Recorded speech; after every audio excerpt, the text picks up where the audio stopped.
Assalamualaikum warahmatullahi wabarakatuh. Eh, Hai teman-teman.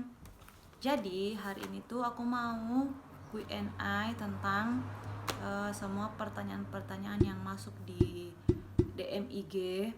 Ada juga yang bertanya di komentar di YouTube. Nah, jadi banyak sekali pertanyaan yang masuk di IG dan di YouTube. Cuman pertanyaannya itu kadang sama aja. Jadi pertanyaannya aku rangkum dan aku tulis di sini. Sebagian besarnya tuh di sini. Sekarang nggak usah lama-lama, langsung aja ya. Pada kita akan Q&A sekarang. Oke, pertanyaan pertama itu ada yang nanya gini. Kak, kok bisa sih suami kakak masuk ke Indonesia? Nah, untuk masalah ini, suamiku tuh bisa masuk ke Indonesia. Dia pakai visa B211A. Dikala itu masih bisa memakai visa itu untuk masuk ke Indonesia. Tapi sekarang kayaknya udah close border deh buat para WNA.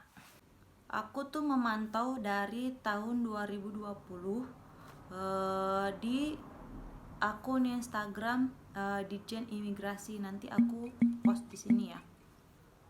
Aku pantau dari tahun 2020 gimana caranya WNA bisa masuk lagi ke Indonesia, terus kapan WNA bisa masuk ke Indonesia, semua aku cari tahu di Instagram Ditjen Imigrasi. Karena buat saat itu border benar-benar emang tutup buat semua WNA yang mau masuk ke Indonesia karena pandemi COVID 19 kan yang lagi marak-maraknya dan yang lagi emang banyak memakan korban.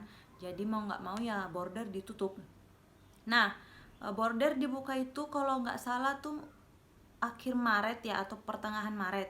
Nah, pertengahan Maret 2021. Nah, di situ aku sama suami gercep tuh nyari informasi tentang gimana caranya agar dia bisa masuk Indonesia dan kemudian kita nikah di Indonesia. Terus akhirnya kami apply visa. Setelah kami apply, kemudian visanya jadi, kami ngurus deh dokumen-dokumen selanjutnya seperti itu. Nah, pertanyaan kedua, Kak, apa sih persyaratannya WNA sama WNI nikah? Nah, yang aku tahu persyaratannya itu ini khusus untuk OT ya, orang Turki yang mau nikah sama WNI, karena aku nikahnya sama OT. Jadi persyaratannya itu, nah pertama kalian harus ke KUA dulu, nanya ke KUA tempat kalian tinggal, nanya persyaratan apa aja yang harus dilengkapi dari pihak suami. Nah, ini yang paling penting. Terus kalian catat-catat dan beritahu ke calon suami. Nah, setelah itu dokumen-dokumen yang bersangkutan, dokumen calon suami itu semuanya harus ada stempel basah dari negara masing-masing. Terus berkas dan dokumen apa aja? Yang pertama itu ada KTP calon suami atau Kimlik. Terus yang kedua, akte kelahiran atau Dugum Belgesi. Terus yang ketiga itu KTP ayah ibu, fotokopi ya. Terus keempat itu surat single dari negara dia yang menyatakan bahwa dia bisa menikah dengan WNI Indonesia. Terus yang kelima itu kalau diperlukan sih, suamiku kemarin bawa itu kayak SKCK begitu, kayak SKCK dari negara dia bahwa dia itu nggak pernah ada pelanggaran hukum di negara dia kayak begitu. Terus kemarin sih aku sempat dimintain KTP saksi. Nah, untuk kalian yang jaga-jaga aja ya, jaga-jaga aja, kalian bisa minta sama calon kalian untuk bawa entah itu fotokopi KTP paman dia atau fotokopi KTP sepupu dia, boleh asal laki-laki ya. Nah, kebetulan kemarin aku pakai fotokopi suami dari sepupu aku karena dia mau bantu. Jadi alhamdulillah. Nah, terus itu syarat-syaratnya ya, dokumen-dokumen yang suami kalian harus bawa. Dan yang paling penting, dokumen yang paling penting itu dan yang harus diambil di Jakarta, di kedutaan Turki yang ada di Jakarta, itu namanya CNI, surat singgah, juga surat singgah tapi menyatakan dia akan menikah juga dengan WNI. Nah, terus ada lagi nih yang bertanya, Kak, apa sih syaratnya untuk bisa ngambil CNI di kedutaan? Nah, syaratnya yang buat ngambil CNI di kedutaan itu cuman paspor calon suami, KTP calon suami, dan fotokopi KTP kalian. Nah, kalau kalian tinggal di luar daerah Jakarta, kalian bisa scan KTP kalian dan kirim ke calon suami kalian. Terus nanti calon suami kalian tinggal ngeprint deh, jadi dia tinggal bawa ke kedutaan kalau emang kalian tinggal di daerah di luar Jakarta dan nggak mau sama-sama sama calon kalian ke kedutaan gitu. Terus ada lagi yang nanya, Kak, semua dokumen yang dibawa sama calon suami itu perlu ditranslate enggak? Nah, intinya kalian harus bertanya ke KUA kalian masing-masing. Kalau KUA kalian bilang nggak perlu di translate, nah nggak perlu ditranslate. Dan kalau KUA kalian nggak ngomong-ngomong tentang translate, kalian nggak usah mancing, Pak ini bisa ditranslate nggak, ini harus ditranslate nggak ke bahasa Indonesia, nggak usah. Nanti dia malah mikir, oh iya emang ya ini kan pakai bahasa Turki harus ditranslate bahasa Indonesia, translate ya, nggak usah lah keluar uang lagi, ya udah diam-diam aja. Kalau pihak KUA bilang, kalau pihak KUA nggak bilang apa-apa, ya udah diam aja. Dan semua dokumen yang dibawa oleh calon suami itu asli ya, asli. Untuk jaga-jaga kalian harus fotokopi semua per lembar-lembarnya. Dan ada lagi nih, buat para calon mixed married ya, ada yang nanya, Kak gimana sih buat masuk ke imigrasi itu? Nah gini, kalau aku nanya ke suami aku, dia cuman ditanya mau apa ke Indonesia, ada tujuan apa ke Indonesia, cuman kayak gitu. Jadi mulus-mulus aja sih para imigrasi nanyanya. Sebenarnya petugas imigrasi baik-baik sih, nggak galak-galak. Nggak galak-galak ya, emang baik. Dan dia ditanyanya pakai bahasa Inggris, jadi minimal calon-calon kalian itu bisalah bahasa Inggris sedikit. Kayak suami aku tuh, dia tuh susah banget belajar bahasa Inggris, dan dia taunya bahasa Inggris itu cuman sedikit banget. Aku sampai bingung, dangal melungku ngajar bahasa Inggris nanti nangising, apalagi bahasa Indonesia tak lepas gililana. Maaf, aku ngomong diselingi oleh dengan bahasa Makassar ya. Dan ada beberapa cewek-cewek Makassar yang nge-DM aku juga komentar di di YouTube. Katanya gini, Kak, bagaimana ciri-ciri ciri-ciri OT yang serius? Kalau ciri-ciri OT yang serius bagaimana ya?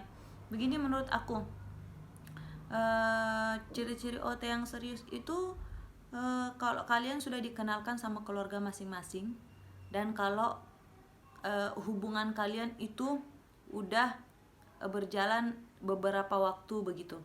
Nah, dalam setiap hubungan itu perlu yang namanya saling mengenal keluarga dan terutama diri kalian sendiri, yang nantinya kalian akan menikah dengan orang luar dan jauh dari keluarga kalian, dan tinggal dengan suami kalian dan keluarga suami kalian, dan tinggal di negara orang. Jadi kalian harus paham betul dan tahu plus yakin apa benar ini jodoh untuk aku. Kalian harus saling belajar adat dan budaya dan bahasa. Jangan sampai akhirnya belakangan menyesal gitu kan. eh, pernikahan cuma sekali ya. Jadi jangan main-main. Jadi semuanya harus benar-benar yakin dan Bismillah. Eh, Semoga emang itu jodoh kalian. Eh, Kalau benar-benar cowoknya juga baik, sama keluarganya baik, sama ibunya baik, ya alhamdulillah dia juga baik, dan akan menjadi suami yang baik menurutku. Kemudian ada juga yang nanya,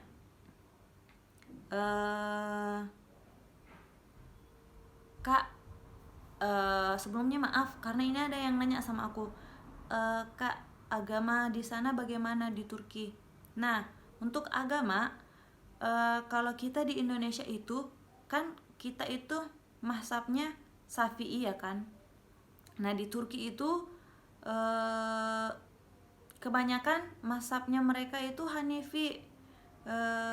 Jadi buat sholat bersama itu kayaknya nggak kekejar, soalnya mereka itu sholatnya banyak rakaat.